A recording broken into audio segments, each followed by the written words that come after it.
أعوذ بالله من الشيطان الرجيم بسم الله الرحمن الرحيم مولاي صل وسلم دائما أبدا على حبيبك خير الخلق كلهم يا رب بالمصطفى بلغ مقاصدنا واغفر لنا ما مضى يا واسع الكرم مولاي صل وسلم دائما أبدا على حبيبك خير الخلق كلهم اللهم صل على سيدنا ومولانا محمد النبي الأمي وعلى آله وصحبه وبارك وسلم۔ اللہ رب العزت کے فضل و کرم اور آقا علیہ الصلوۃ والتسلیم کی نالین پاک کے تصدق سے تفہیم قرآن مجید کے سلسلہ میں تحریک منہاج القرآن کے زیر تمام نظامت تربیت کی جانب سے منعقدہ عظیم الشان عرفان القرآن کورس، جس میں آج ہم سورہ البقرہ کا رقوع نمبر 3 کا بقیہ حصہ تلاوت کرنے کا اعزاز حاصل کریں گے۔ رقوع نمبر 3 میں جو ہم نے گرامر کا پورشن اور تجوید کا پورشن پڑھنا تھا وہ ہمارا سابقہ لیکچر میں گزر چکا۔ آج ہم جہاں سے کل بات چھوڑی تھی وہیں سے آگے کنٹینیو کرتے ہیں۔ ہم نے کل یہاں تک پڑھ لیا تھا آیت نمبر 22 تک، اور آج ہم انشاءاللہ آیت نمبر 23 تک پڑھ لیا تھا۔ آج ہم آیت نمبر 24 سے شروع کرتے ہیں۔ بسم اللہ الرحمن الرحیم فَإِن لَّمْ تَفْعَلُوا وَلَن تَفْعَلُوا فَاتَّقُوا النَّارَ الَّتِي وَقُودُهَا النَّاسُ وَالْحِجَارَةُ أُعِدَّتْ لِلْكَافِرِينَ۔ فا کو علیحدہ پڑھیں گے۔ یہ فا کے بعد جو الف ہے اس الف کو اس لام سے ملائیں گے، نون بیچ میں سے نہیں پڑھا جائے گا۔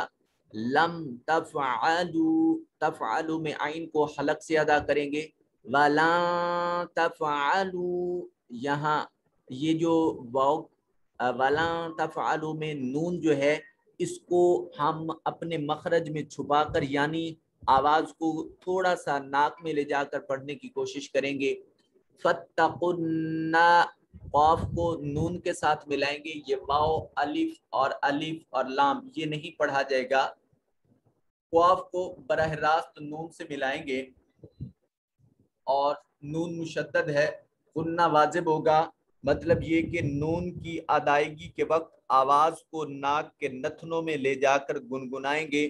فَاتَّقُوا النَّارَ الَّتِي وَقُودُهَا النَّاسُ، اب یہاں ہناس میں نون کے اوپر شد ہے، نون مشدد ہوگا، اور نون مشدد پر غنہ واجب ہوتا ہے۔ ایسا نون جس کے اوپر شد ہو اس نون پر غنہ واجب ہوتا ہے۔ اب آگے دیکھتے ہیں آیت نمبر 25۔ وَبَشِّرِ الَّذِينَ آمَنُوا وَعَمِلُوا الصَّالِحَاتِ أَنَّ لَهُمْ جَنَّاتٍ تَجْرِي مِن تَحْتِهَا الْأَنْهَارُ كُلَّمَا رُزِقُوا مِنْهَا مِن ثَمَرَةٍ رِزْقًا قَالُوا هَذَا الَّذِي رُزِقْنَا من قبل وَأُتُوا بِهِ مُتَشَابِهًا وَلَهُمْ فِيهَا أَزْوَاجٌ مُطَهَّرَةٌ وَهُمْ فِيهَا خَالِدُونَ۔ یہاں وَبَشِّرِ الَّذِينَ میں دیکھیے آمنو میں الف کے اوپر کھڑا زبر ہے، اس کو لمبا کریں گے۔ یہ واو ساکن ہے اور اس سے پہلے پیش ہے، اس واو کو لمبا کریں گے۔ جہاں بھی قرآن مجید میں واو ساکن ہو اور اس سے پہلے پیش ہو، یا ساکن ہو اور اس سے پہلے زیر ہو، الف خالی از حرکت ہو اور اس سے پہلے زبر ہو، تو ان تینوں کو لمبا کر کے پڑھتے ہیں۔ یہ نشانی ذہن میں رکھ لیجئے کہ جہاں واو ساکن ہو اور اس سے پہلے پیش ہو، یا ساکن ہو اور اس سے پہلے زیر ہو، اور الف خالی از حرکت ہو اور اس سے پہلے زبر ہو تو اس کو لمبا کر کے پڑھتے ہیں۔ ازواجم مطہرہ، جیم کو میم کے ساتھ ملائیں گے، یہ جیم کے اوپر دو پیشیں آ رہی ہیں، تنوین بن رہا ہے، اور مطہرہ میں میم ہے۔ یہ تجوید کا یہاں قاعدہ لگتا ہے، جیم کو میم سے ملا کر پڑھیں گے، اور میم چونکہ مشدد ہے تو جب میم مشدد ہو تو یہاں پر بھی آواز کو ناک میں لے جا کر پڑھتے ہیں۔ غنہ کب اور کہاں ہوتا ہے؟ جب نون اور میم مشدد ہوں، یعنی دونوں کے اوپر شد ہو، نون پر بھی اور میم پر بھی، تو پھر آواز کو ناک میں لے جاتے ہیں اور گنگناتے ہیں۔ وَلَهُمْ فِيهَا أَزْوَاجٌ مُطَهَّرَةٌ، اب یہاں تا کو پھر واو سے ملائیں گے، مُطَهَّرَةٌ وَهُمْ فِيهَا خَالِدُونَ۔ واو کی ادائیگی کی درست پہچان یہ ہے کہ جب ہم واو کو تلاوت کرتے ہیں تو ہمارے دونوں ہونٹ گول ہو جاتے ہیں۔ واو واو واو پڑھ کے دیکھیے، مطہرۃ وہم فیہا خالدون۔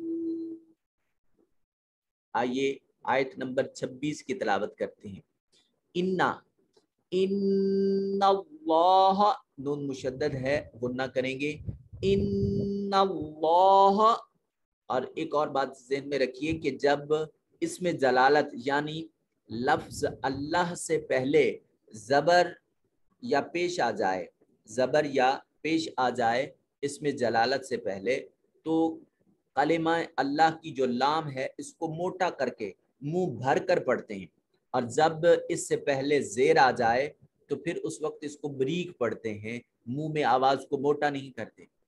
ان اللہ لا یستحیی ان یضرب مثلا ما بعودة فما فوقها فأما الذين آمنوا فيعلمون أنه الحق من ربهم وأما الذين كفروا فيقولون ماذا أراد الله بهذا مثلا يضل به كثيرا ويهدي به كثيرا وما يضل به إلا الفاسقين۔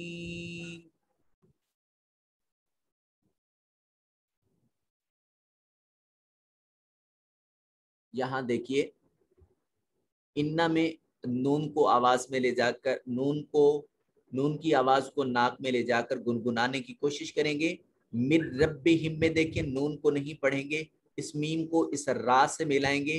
من ربہم نون کی آواز بھی نہیں آئے گی، اس کو ادغام تام کہتے ہیں۔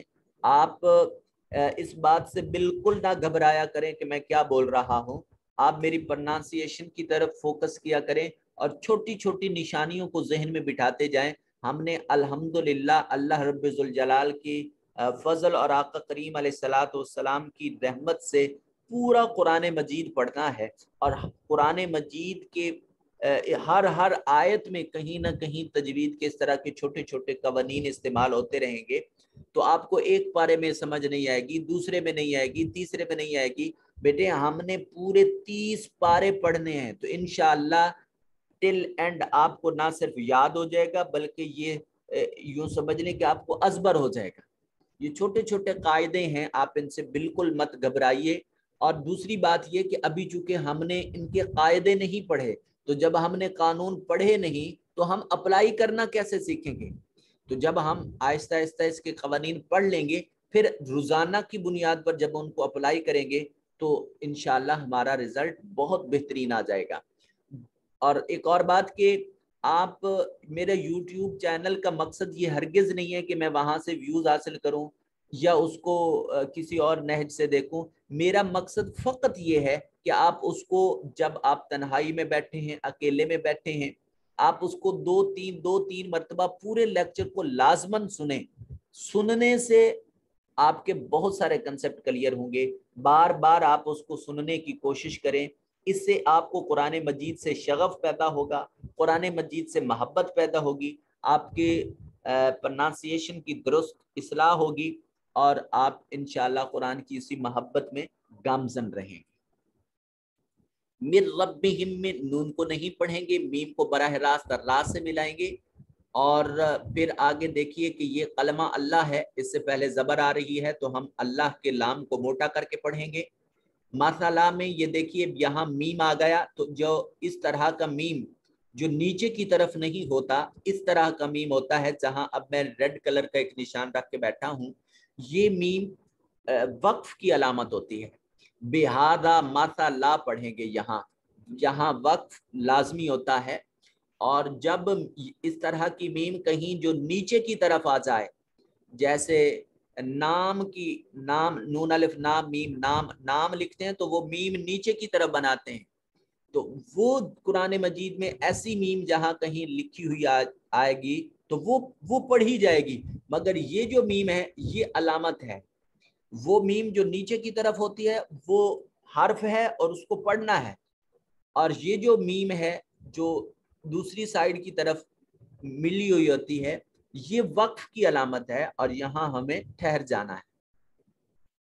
یہ دل بہی کثیرا میں دیکھیں لام الف لا ہے، لام الف لا جہاں کہیں آ جائے تو وہاں نہیں رکتے، آیت کے بیچ میں تو بالکل رکتے ہی نہیں ہیں، اس کو وصل کی صورت میں پڑھتے ہیں۔ ہاں کہیں تلاوت کے دوران سانس رک جائے تو پھر آپ وقف کریں، مگر اس وقف کی صورت میں آپ اس کو دوبارہ ملا کر پڑھیں۔ ملا کر پڑھنے کی صورت کو وصل کہتے ہیں، واو سواد لام وصل، اور ٹھہر جانے کی صورت میں اس کو وقف کہتے ہیں۔ آئیے آیت نمبر 27 کی تلاوت کرتے ہیں۔ الذین ینقضون عہد اللہ من بعد میثاقہ۔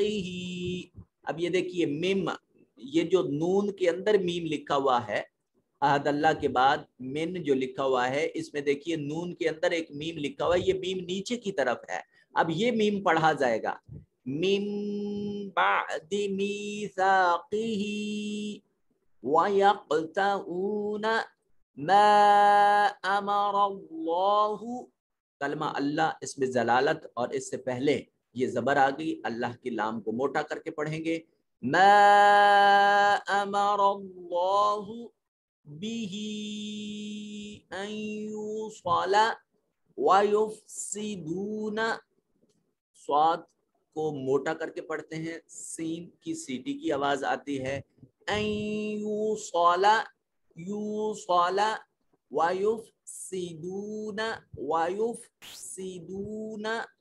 فی الارض، یہ وقف کی نشانی ہے، یہاں روک سکتے ہیں۔ اولئک هم الخاسرون کیف تکفرون باللہ۔ یہ جو کاف اس طرح کا ہوتا ہے کتاب والا، جیسے یہ تکفرون میں کاف آیا ہے، اس کاف کو ہمیشہ بریک پڑھتے ہیں، اور جو قاف وہ موٹا ہوتا ہے، جیسے یہ یقطعون میں ہے تو اس کو موٹا کر کے پڑھتے ہیں، اور یہ کاف کتاب والے کاف کو بریک پڑھتے ہیں۔ کیف تکفرون باللہ، اب یہ دیکھیں کلمہ جلالت سے پہلے زیر آ گیا، اب لام کو موٹا نہیں کریں گے، باللہ وَكُنْتُمْ أَمْوَاتًا فَأَحْيَاكُمْ ثُمَّ يُمِيتُكُمْ، میم مشدد ہے، آواز کو ناک میں لے جائیں، ثُمَّ يُمِيتُكُمْ ثُمَّ يُحْيِيكُمْ ثُمَّ إِلَيْهِ تُرْجَعُونَ۔ هُوَ الَّذِي خَلَقَ کاف کو موٹا کر کے پڑھیں گے، یہ نقطوں والا کاف ہے، خَلَقَ لَكُم مَا فِي الْأَرْضِ جَمِيعًا۔ اب یہاں دیکھیے لکم ما، دو میم آ گئے تو ایک میم کو پڑھیں گے، یہ پہلا میم جو جزم والا ہے اس کو چھوڑ دیا جائے گا، قاف کو دوسرے میم کے ساتھ ملایا جائے گا۔ یہ ایک سادہ سا اصول ہے، آپ ذہن میں بٹھا لیجئے، پورے قرآن مجید میں سیم رول یوز ہوتا ہے، اور وہ یہ کہ جب کوئی حرف ساکن آ جائے اور اس ساکن حرف کے بعد شد والا حرف آ جائے تو ساکن سے پہلے والے حرف کی حرکت کو ساکن سے نہیں ملاتے، شد سے ملاتے ہیں۔ تو یہاں لکم میں کاف کا یہ جو کاف ہے اس کو اس میم سے ملا کر پڑھیں گے، خلق لکم ما فی الارض جمیعا ثم استوى إلى السماء فسواهن نون کے اوپر شد ہے، آواز کو ناک میں لے جا کر گنگنائیے، فسواهن سبع سماوات۔ اب یہ طوا ہے یا رکنے کی علامت ہے، سماوات میں تے کو پڑھا جائے گا اور اس کی زیروں کو نہیں پڑھا جائے گا۔ وَهُوَ بِكُلِّ شَيْءٍ عَلِيمٌ، شیء میں دیکھیے یہ حمزہ ہے اور یہ عین ہے، حمزہ کو خالی منہ سے پڑھا جاتا ہے، آواز کہیں ادھر ادھر نہیں لے کے جاتے، اور عین میں آواز کو حلق میں لے جاتے ہیں۔ وَهُوَ بِكُلِّ شَيْءٍ عَلِيمٌ، شَيْءٍ ان کو عام سادہ انداز میں پڑھیں گے اور کو حلق میں لے جائیں گے۔ وَهُوَ بِكُلِّ شَيْءٍ عَلِيمٌ۔ تو یہاں آج کے ہمارا تیسرے رکوع کی تلاوت کلام مجید اپنے اختتام کو پہنچی۔ اب چلتے ہیں اس کے لفظی اور با محاورہ ترجمہ کی طرف۔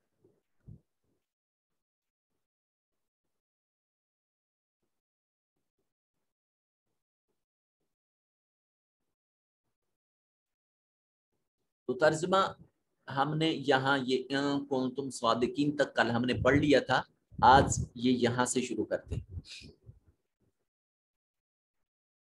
تو یہاں قرآن مجید کی جو حقانیت اور صداقت قرآن ہے، قرآن مجید اپنے کفار کو، قرآن مجید جو ہے وہ ان کافروں کو چیلنج کر رہا ہے جو تاجدار کائنات صلی اللہ علیہ وآلہ وسلم کی ذات اقدس پر یہ بہتان باندھتے تھے کہ نعوذ باللہ یہ محمد صلی اللہ علیہ وسلم کا خود من گھڑت کلام ہے۔ تو قرآن مجید ان کو چیلنج کر رہا ہے کہ اگر یہ کسی بشر کا، کسی مخلوق کا کلام ہے تو آپ بھی مخلوق ہو، آپ بھی بشر ہو، آپ اس جیسی کوئی ایک صورت بنا کر لے آ۔ تو اگر آپ اپنے دعوے اس دعوے میں سچے ہو تو ابھی وہی حقانیت اور اسی چیلنج کی گفتگو جو ہے اسی کو کنٹینیو رکھے ہوئے ہیں۔ فا پس ان حرف شرط ہے، ہم نے گرامر میں پڑھا تھا کہ جو ان ہے یہ جب کسی لفظ کے شروع میں آ جاتا ہے تو لفظ کے آخر کو ساکن کر دیتا ہے، یہ ہم نے اس میں پڑھا تھا گرامر کے اس پورشن میں کہ جہاں علامات فعل کا تذکرہ کیا تھا ہم نے۔ فَإِن لَمْ تَفْعَلُوا، فا ان اگر، لم تفعلوا اور ان لم لما لام امر لائے نہیں، یہ جہاں آ جاتے تھے آخری حرف ساکن ہو جاتا تھا اور یہ فعل ہوتا تھا، تو اس کا مطلب یہ ہے کہ یہ ان فا حرف ہے، ان حرف شرط ہے، اور لم تفعلوا یہ فعل ہے۔ یہ کیا ہے جی؟ فعل ہے۔ لم تفعلوا، فعل یفعل کا مطلب ہوتا ہے بنانا، لم تفعلوا تم نہ بنا سکو، تم ایسا نہ کر سکو، تو ولن تفعلوا اگر تم نے ایسا نہیں کیا، اب تک قرآن مجید کے مد مقابل کوئی صورت نہیں بنا کر لا سکے ہو، تو اب قرآن ان کو ایک غیب کی خبر دے رہا ہے۔ اور قرآن قیامت تک بلکہ لم نفی کے لیے آتا ہے اور لن بھی نفی کے لیے آتا ہے، اس کے لیے دونوں کے لیے گرامیٹیکلی رول یہ ہے کہ لم فعل ماضی میں جتن کسی کام کی نفی کی گئی ہو تو اس کے لیے استعمال ہوتا ہے، اور جب فعل مضارع پر یہ لن داخل کر دیا جائے تو آنے والے مکمل زمانے کی نفی کر دی جاتی ہے. اور بعض نحوی علماء نے یہ کہا کہ اس سے مراد قیامت کے بعد تک کی بھی نفی ہوتی ہے، وہ کسی صورت میں کام نہیں ہو سکتا. وَلَن تَفْعَلُوا، اگر تم آج تک قرآن مجید کے مد مقابل ایک صورت نہیں بنا کر لا سکے ہو تو پھر قرآن تمہیں کیٹیگوریکلی یہ کہہ رہا ہے کہ یہ کلام کسی بشر کا نہیں ہے. وَلَن تَفْعَلُوا، تم ہرگز کبھی بھی بنا کر نہیں لا سکتے ہو، تم کبھی اس چیلنج کو قبول نہیں کر سکتے ہو، اس کی طرح کی صورت نہیں لا سکتے ہو. پس جب تم ایسا نہیں کر سکتے ہو تو فَاتَّقُوا النَّارَ، فَاتَّقُوا، اتقا یتقی، متقی لفظ آپ نے سنا اسی سے ہے، تم ڈرو، تم بچو. متقی بھی اسی شخص کو کہتے ہیں جو گناہوں سے بچتا ہے. تو فَاتَّقُوا، تم بچو، النار، آگ سے. کیسی آگ؟ التی، وہ جو، وقودو کہتے ہیں ایندھن کو، ہاں اس آگ کا، اس آگ کا ایندھن ہوں گے کون کون سی چیزیں؟ الناس، لوگ. الناس میں دیکھیں یہ شروع میں الف لام آ گیا تو الف لام اسم کی نشانی ہے، الناس لفظ اسم ہے. والحجارہ، اس میں بھی دیکھیں الف لام آ گیا تو ہجارہ یہ بھی اسم ہے، وقودہ الناس، اور لوگ اس کا ایندھن ہے. اور ہجارہ ہجر سے ہے، پتھر. آپ کہتے ہو شجر و حجر، سبھی اللہ تعالیٰ کی تسبیح و تعمید کرتے ہیں، تو اسی حجر سے ہجارہ، پتھر. اس آگ جس سے ڈرنے کا حکم دیا جا رہا ہے، اس آگ کا ایندھن انسان اور پتھر ہوں گے. وہ آگ کس کے لیے ہے؟ اعدت، تیار کر دی گئی ہے، للکافرین، کافر لوگوں کے لیے، منکروں کے لیے جہنم بنا دی گئی ہے.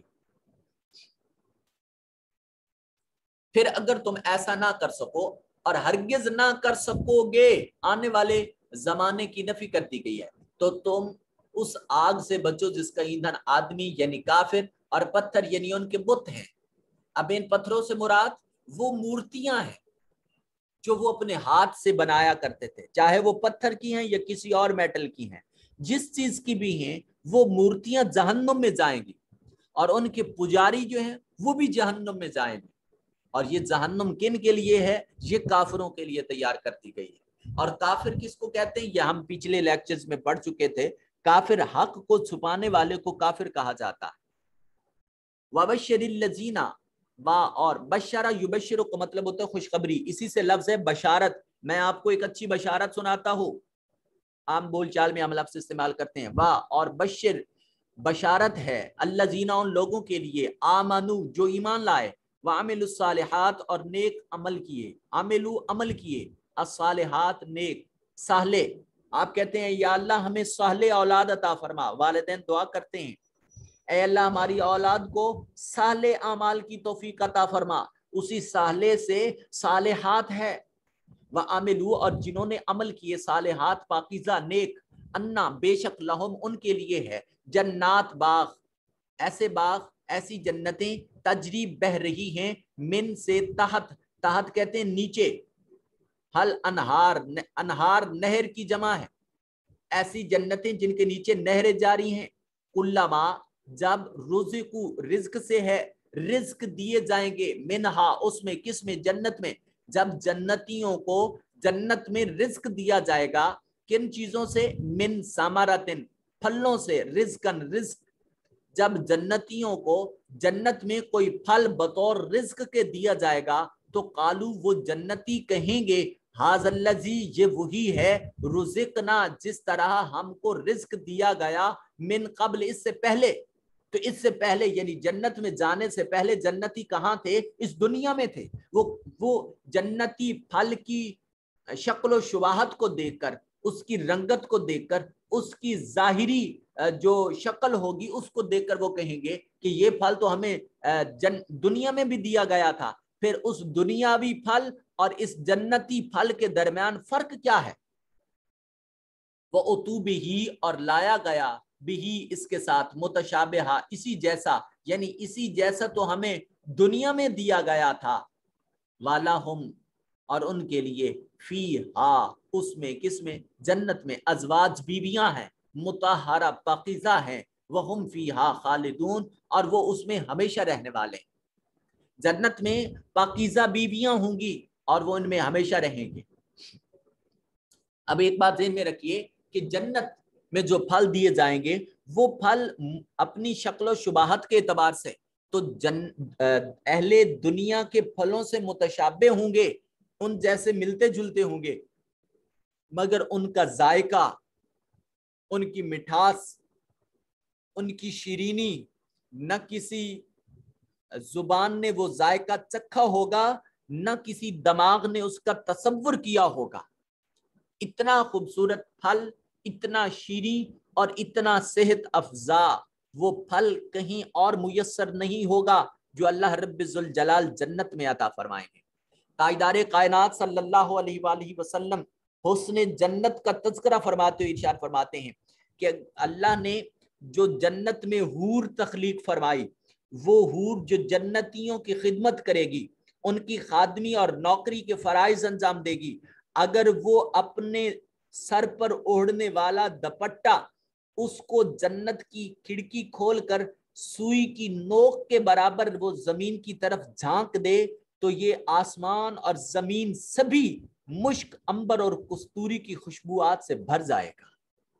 تو جس جنتی حور کے دوپٹے کے حسن کا یہ عالم ہے کہ سوئی کی نوک کے برابر بھی اگر اس دوپٹے کا حسن ظاہر کر دیا جائے تو زمین و آسمان اور خلاؤں میں جتنی خالی جگہیں ہیں یہ سبھی مشک و عنبر سے مہک جائیں گی۔ تو آپ چشم تصور میں لائیں کہ اس پورے وجود کی خوبصورتی کا عالم کیا ہوگا، اور یہ سبھی خوبصورتیاں اور پاکیزگیاں اہل جنت کو ملیں گی جو اللہ رب ذوالجلال کے خاص کرم میں ہوں گے، آقا کریم علیہ الصلوۃ والتسلیم کی نسبت میں اور حضور کی خادمی اور نوکری میں آئے ہوئے ہوں گے۔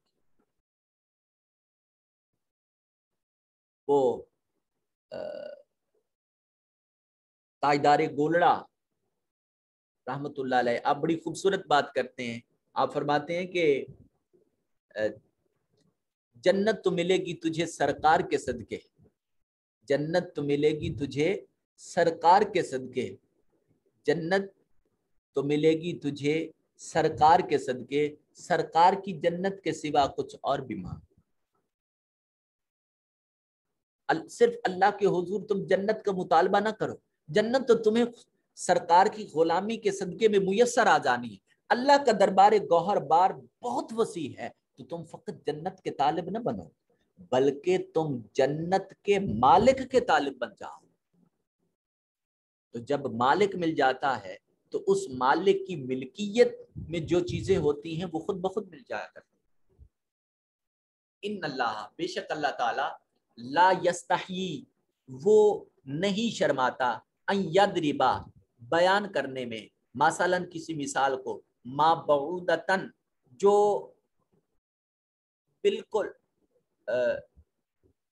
جو خواہ مچھر کی ہو، فما فوقہا یا اس سے بھی کسی حقیر ترین چیز کی ہو، فاما الذین لیکن وہ لوگ جو آمنو اہل ایمان ہیں، فیعلمون انہ الحق بس وہ جانتے ہیں، علم یعلم علم سے ہے، فیعلمون بس وہ جانتے ہیں، انہو کہ وہ بے شک کون سی چیز، وہ مثال جو اللہ مچھر کی یا مکھی کی یا کسی حقیر چیز کی مثال دے کر سمجھاتا ہے تو اہل ایمان یہ کہتے ہیں کہ یہ مثال اللہ کی طرف سے حق ہے۔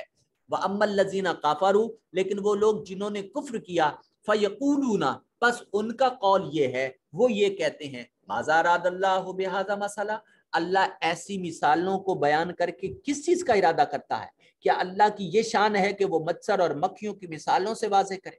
تو اللہ تعالیٰ کفار کے اس اعتراض کا جواب از خود دے رہا ہے، فرمایا کہ اللہ تعالیٰ حق بات کہنے میں شرماتا نہیں، چاہے وہ حق بات کسی مچھر کی مثال سے واضح ہو رہی ہو یا اس سے بھی حقیر ترین چیز کی مثال دینے سے حق واضح ہو رہا ہو، تو حق کی وضاحت کے لیے حقیر ترین چیز کی مثال دینا کوئی عارضہ نہیں ہے۔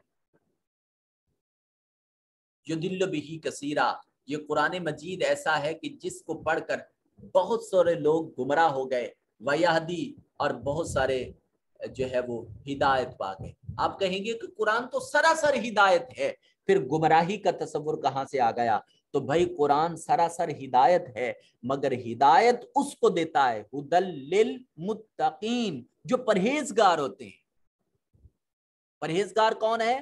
کہ جس کے دل میں فقط ذات مصطفیٰ آباد ہے، وہ اپنے دل سے باقی سبھی ذاتوں کو محو کر دیتا ہے، جو تاجدار کائنات کی محبت میں گامزن ہو جاتا ہے، جو اللہ کے رسول کو اپنے دل میں جاگزی کر لیتا ہے، پھر اس محبت رسول میں اپنے قلب و باطن کو وہ محبت الہی اور محبت رسول اور دین کی محبت میں اس قدر پاکیزہ کر لیتا ہے کہ وہ ان محبتوں کے پانیوں سے سبھی غلاظتوں کو دور کر دیتا ہے۔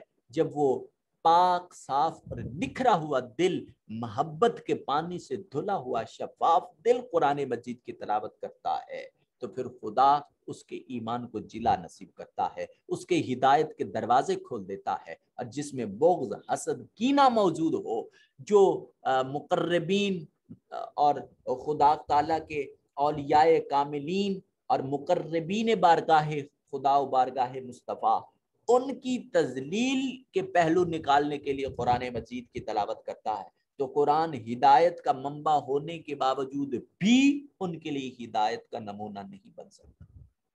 وما یضل بہ الا الفاسقین۔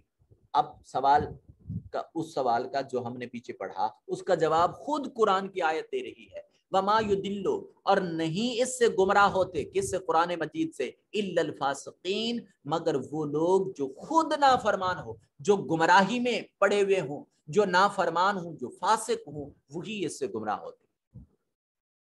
الذین، اب یہ نافرمان، یہ فاسق لوگ، یہ کون ہیں؟ الذین، یہ وہ لوگ ہیں، ینقضون، انقض ینقض کا مطلب ہوتا ہے توڑ دینا، جو توڑ دیتے ہیں عہد اللہ، اللہ کے عہد کو، اللہ کے وعدے کو، جو اللہ سے کیا ہوا وعدہ وفا نہیں کرتے، جو تاجدار کائنات صلی اللہ علیہ وسلم سے کیا ہوا وعدہ وفا نہیں کرتے، جو اسلام سے کیا ہوا وعدہ وفا نہیں کرتے، وہ لوگ جو عہد الہی کو توڑ دیتے ہیں، من بعد، اس کے بعد، میثاق ہی، پختہ وعدہ کرنا۔ ایک عہد ہے، ایک میثاق ہے۔ عہد جو محض ایک گفتگو میں کسی کو ہاں کر دیتے ہیں وہ عہد ہے، اور میثاق یہ ہوتا ہے کہ اس بات کی پختگی کا ارادہ جب کر لیا جاتا ہے، یعنی جب وعدہ کریں تو وہ عہد ہوگا، اور جب وعدہ کی پختگی ہو، اس پر تاکید ہو، تو وہ وعدے سے بڑھ کر میثاق میں بدل جائے گا۔ وَيَقْطَعُونَ، اور وہ قطع رحمی کرتے ہیں، قطع کرتے ہیں، ما امر اللہ، اس امر کو جو اللہ نے بھی اس کے ساتھ ان یوصلا، ملا دینے کا حکم دیا ہے، یعنی اللہ تعالیٰ نے جس چیز کو جوڑنے کا حکم دیا وہ اس کو قطع کرتے ہیں، مطلب کہ وہ قطع رحمی کرتے ہیں، صلہ رحمی نہیں کرتے۔ وَيُفْسِدُونَ، اور وہ فساد کرتے ہیں، فی الارض، زمین میں، اولئک، وہی لوگ ہیں، ہم الخاسرون، خسر یخسر کا مطلب ہوتا ہے گھاٹا پانا، اور وہی گھاٹا پانے والے ہیں، نقصان اٹھانے والے ہیں، خسارہ اٹھانے والے ہیں۔ آگے انسانی زندگی پر بات چیت کی گئی، کیف تکفرون، کس طرح تم انکار کر سکتے ہو، باللہ، اللہ کی قدرت کا، وکنتم امواتا، اور تم مردہ تھے، فاحیاکم، پس تم کو زندگی دی، ثم یمیتکم، پھر تمہیں مار دے گا، ثم یحییکم، پھر تمہیں زندگی دے گا، ثم، پھر الیہ، اسی کی طرف، ترجعون، راجع یرجع سے ہے، تم اسی کی طرف لوٹائے جاؤ گے۔ اب یہ قرآن مجید کی آیت نمبر سورہ البقرہ کی جو آیت نمبر 28 ہے، بڑا دلچسپ مقام ہے۔ اب تک آپ یہ سنتے رہے زندگی ایک بار ملتی ہے، موت انسان پر ایک بار آتی ہے۔ قرآن کی یہ آیت کہہ رہی ہے زندگیاں بھی دو ہیں اور موتیں بھی دو ہیں۔ اب یہ دیکھیے کیسے کہ جب تک دنیا میں انسان نہیں آیا تھا اور وہ شکم مادر میں تھا اور ابتدائی تخلیقی مراحل میں تھا، تب قرآن مجید اس کی اس کنڈیشن کو، جب وہ ماں کے پیٹ میں تھا اور اس میں روح نہیں موجود تھی، قرآن اس سسٹم کو اور اس پروسیس کو اموات کہہ رہا ہے، اور پھر جب آپ کو مادر رحم میں روح عطا کر دی گئی، فَأَحْيَاكُمْ، اس زندگی کو تعبیر کیا گیا۔ اب یہاں ثم لایا گیا جو ترتیب کلام کے لیے ہوتا ہے، اس کا مطلب یہ ہے کہ یہ زندگی کا لبادہ اوڑھ کر یہاں یہ جو زندگی ملی تھی، اس زندگی کے ساتھ آپ دنیا میں تشریف لائے، اور دنیا میں زندگی بسر کرتے رہے یہاں تک کہ ثم یمیتکم، پھر وہ پیریڈ آف لائف آپ کا اینڈ ہوا، آپ کے زندگی کا دورانیہ ختم ہوا اور پھر موت کے مرحلے میں سے گزرے۔ تو ایک یمیتکم میں موت کا تذکرہ کیا اور ایک اموات میں موت کا تذکرہ کیا۔ ثم یحییکم، اب اس مرنے کے بعد قرآن پھر کہہ رہا ہے تمہیں زندگی عطا کی جائے گی۔ یہ برزخی زندگی ہے، یہ قبر کی زندگی ہے، یہ وہ زندگی ہے جس کے ساتھ آپ نے اللہ کے حضور حاضر ہونا ہے۔ تو اب یہاں قرآن مومن منافق کسی کو یہ نہیں کہہ رہا کہ وہ مرنے کے بعد زندہ ہوگا، سب کے لیے کہہ رہا ہے، کسی کے لیے کوئی خاص حکم نہیں ہے۔ ثم پھر یحییکم، تمہیں زندہ کرے گا، مرنے کے بعد خدا زندہ کرے گا۔ تو آپ چشم تصور میں لائیں کہ جب عام آدمی، اور عام سے بھی بڑھ کر جب کافر ہے، منافق ہے، وہ مرنے کے بعد قبر میں زندہ ہوگا تو اللہ کا محبوب بندہ قبر میں زندہ کیوں نہیں ہو سکتا؟ جب قبر میں اللہ کا عام بندہ زندہ ہو سکتا ہے تو اللہ کا ولی کیوں نہیں زندہ ہو سکتا؟ اور جب اللہ کا ولی قبر میں زندہ ہو سکتا ہے تو پھر اللہ انبیاء کرام علیہ السلام کو کس طرح وہ موت عطا کرتا ہے؟ بلکہ وہ بھی اپنے اپنے مقدس مزارات میں اسی طرح زندہ ہیں جس طرح وہ دنیا میں تھے۔ ہاں، چونکہ عالم بدل گیا، پہلے وہ عالم شہود میں تھے، اب عالم برزخ میں ہے، تو وہ عالمین کی تبدیلی کی وجہ سے، انوائرمنٹلی جو چینج تھا اس کی وجہ سے اب وہاں کے معاملات کچھ مختلف، یہاں کے معاملات کچھ مختلف ہیں۔ ان معاملات کی تبدیلی سے ہم ابھی واقف و آشنا نہیں ہیں، اس لیے قرآن نے کہا کہ زندگی ملتی ہے وَأَنْتُمْ لَا تَشْعُرُونَ، لیکن تم اس چیز کا شعور نہیں رکھتے۔ ثُمَّ إِلَيْهِ تُرْجَعُونَ، پھر تم اسی کی طرف لوٹائے جاؤ گے۔ تو یہاں مرنے کے بعد جو کافروں نے کہا کہ قیامت نہیں قائم ہوگی اور انسان اسی زندگی میں جی جی کر مر جائے گا اور کام ختم ہو جائے گا، یہ ان کا رد کر دیا گیا۔ اور وہ جو وصال کے بعد، موت کے بعد حیات کے منکرین ہیں، ان کے لیے بھی قرآن مجید یہ کیٹیگوریکلی یہاں کہہ رہا ہے هو الذی، اور وہی ذات ہے، خلق، جس نے تخلیق کیا، لکم، تمہارے لیے، ما فی الارض، جو چیز زمین میں ہے، جمیعاً، ساری کی ساری، ثم استوی، پھر وہ متوجہ ہوا، الی السماء، آسمان کی طرف، فسواہن، پس برابر کر دیا، سبع سماوات، اللہ تعالیٰ نے ان کو درست کر کے 7 آسمانی طبقات بنا دیے، جس کو آپ سائنٹیفک زبان میں کہکشائیں اور آسمان کے جو مختلف حصے ہیں ان کو تصور کرتے ہیں، اور یہ سائنسی جو آپ فزکس میں پڑھتے ہیں اس کی تشریح کو ہم وہاں اس کہکشاؤں، خلاؤں اور آسمانی درجات و طبقات کی طرف دیکھ سکتے ہیں۔ وَهُوَ بِكُلِّ شَيْءٍ عَلِيمٌ، وَهُوَ، اور وہی، بِكُلِّ، ہر ایک، شَيْءٍ، چیز، علیم، خبر رکھنے والا ہے، اور وہ ہر ایک چیز کی خبر رکھنے والا ہے، ہر چیز کا جاننے والا ہے۔ وہی ہے جس نے سب کچھ جو زمین میں ہے تمہارے لیے پیدا کیا، پھر وہ کائنات کے بالائی حصوں کی طرف متوجہ ہوا تو اس نے انہیں درست کر کے ان کے 7 آسمانی طبقات بنا دیے، اور وہ ہر چیز کا جاننے والا ہے۔ ہمارا